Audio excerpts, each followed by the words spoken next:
Hey guys, welcome to the next installment of the Fat Loss Q&A. I want to address a question in this video that I got from one of you guys.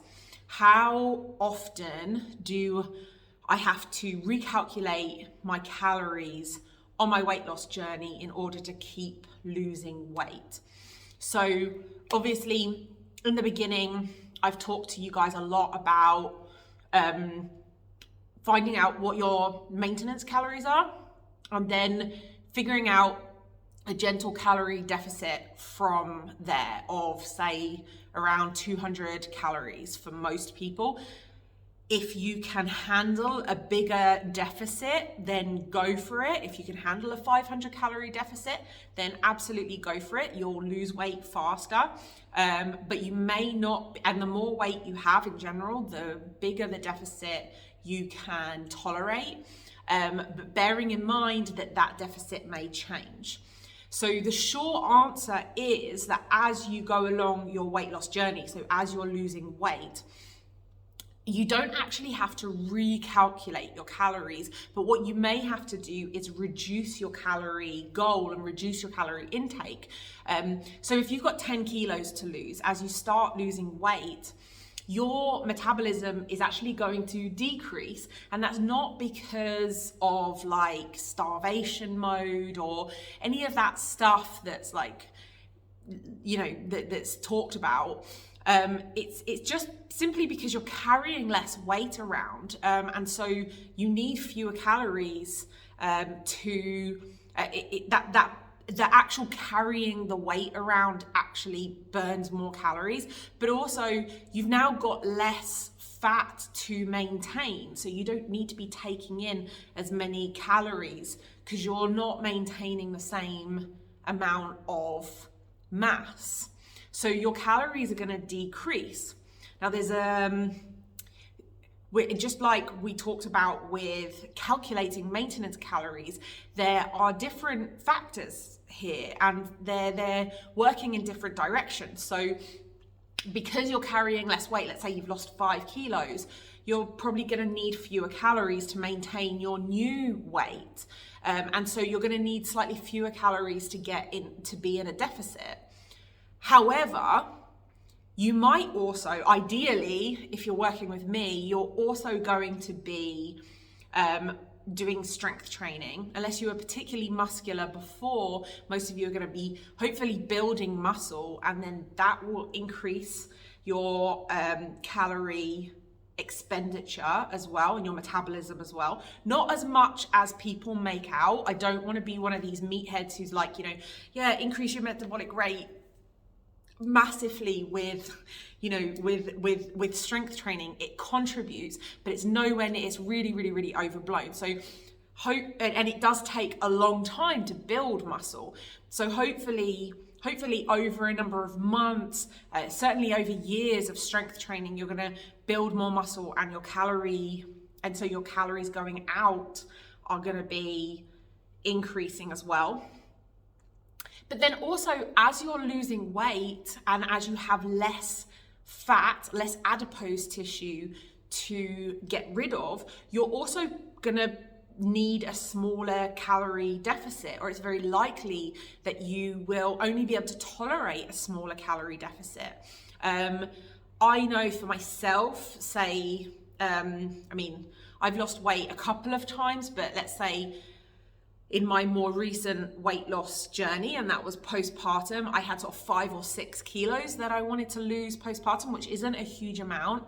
And I really could only tolerate 200 to 300 calorie deficit. And a lot of my clients that are around that sort of figure, again, can only really tolerate a 200 to 300 calorie deficit. Whereas someone who has 20 kilos that they want to lose can tolerate a much bigger deficit and everything in between. So while on paper you might need to be moving your calories down, you might also need to be considering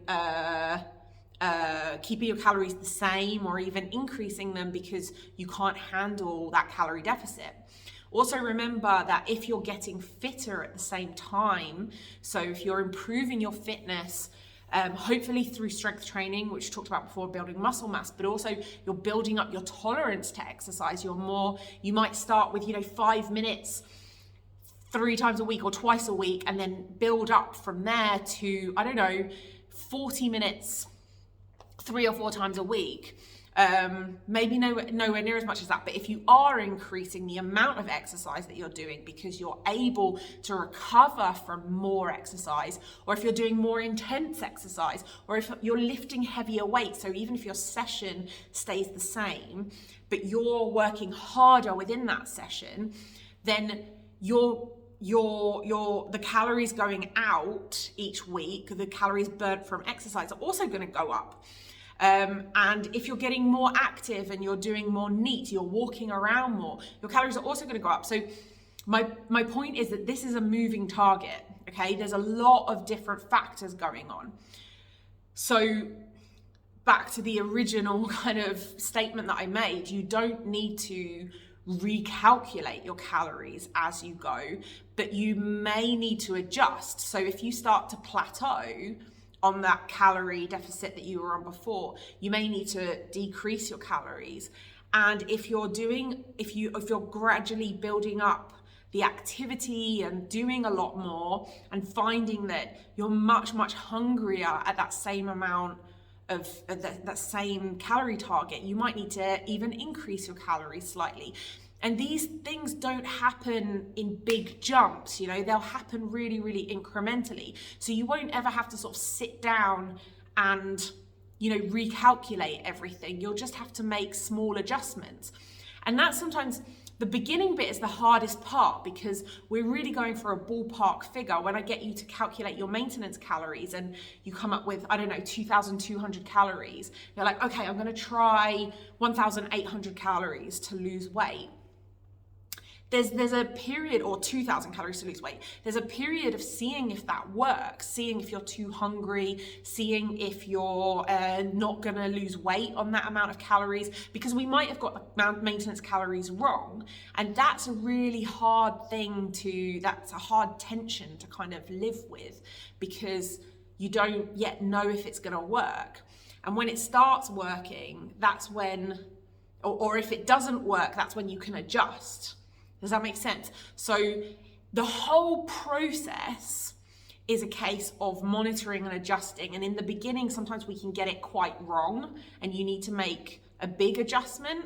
But normally you then get into a rhythm with a certain number of calories. You know how many calories more or less you need, and then you can make small adjustments along the way. And you must monitor and adjust. It's not just a case of, like I've said a million times before, pulling a number like 1,200 calories out of your ass and then just sticking to that no matter what.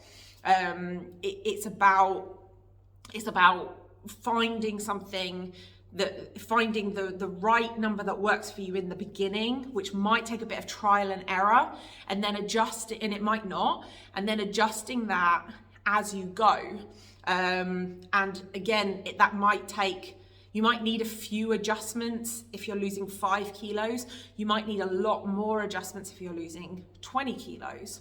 Now, the last thing I want to talk about before I end this video is the idea of diet breaks or reverse dieting. And this is another thing that is often overlooked by general population, but is really, really used a lot by health coaches and fat loss coaches and people like me, trainers.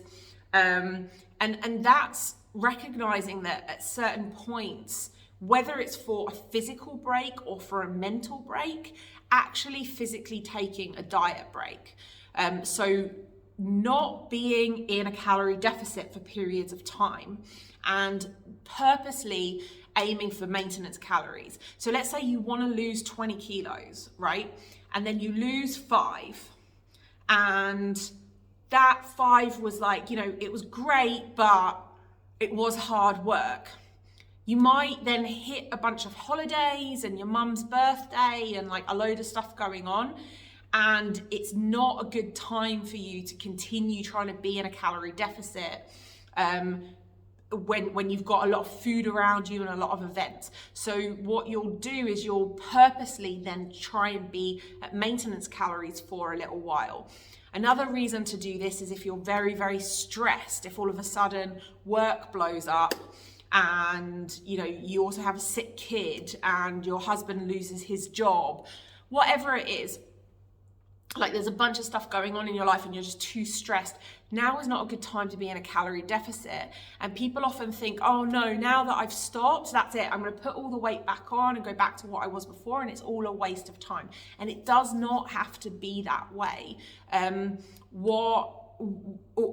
Instead of being in a calorie deficit, you just maintain your calories for a little while and stay in maintenance calories. It's a lot easier physiologically and psychologically to be eating enough calories to stay the same weight rather than trying to be in a deficit, which is difficult. No matter, anyone who tells you that it's easy is lying to you. It's not easy. It's difficult to be in a deficit. It takes some attention, it takes some focus, it takes some planning. And it can be really, really hard. And a third reason that you might want to take a diet break is just because you've been dieting for a while and you just need a psychological break. There's a lot of controversy around diet breaks and reverse dieting in the world that I'm in, and there's arguments for or against.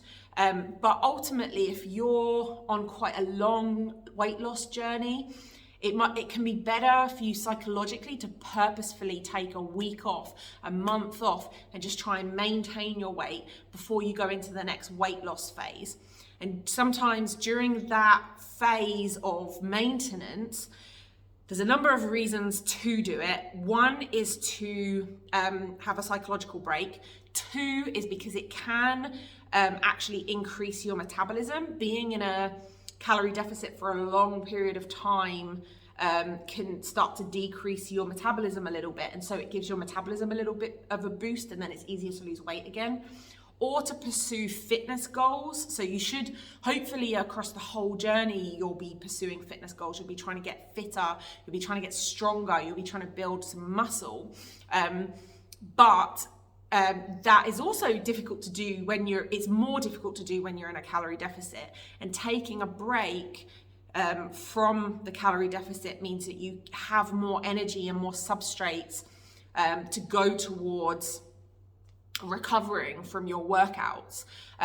So you can take a little break, work harder in your workouts, get stronger, get fitter, and then go into another phase of fat loss. And a lot of people do this, myself included, and the purported physiological benefits they're hard to prove. There seems to be some proof around it, but I certainly find that purposefully taking a break from being in a calorie deficit and having more gives me more energy for my workouts and more energy for my work and for my life. And then if I need or want to go back into that phase, into the next fat loss phase. And this is hard for people to get their heads around because they're just like, I just want to lose the weight. But sometimes you have to, it's not even taking a step back to take 2 steps forward. It's just staying in the same place for a minute to take a couple of steps forward.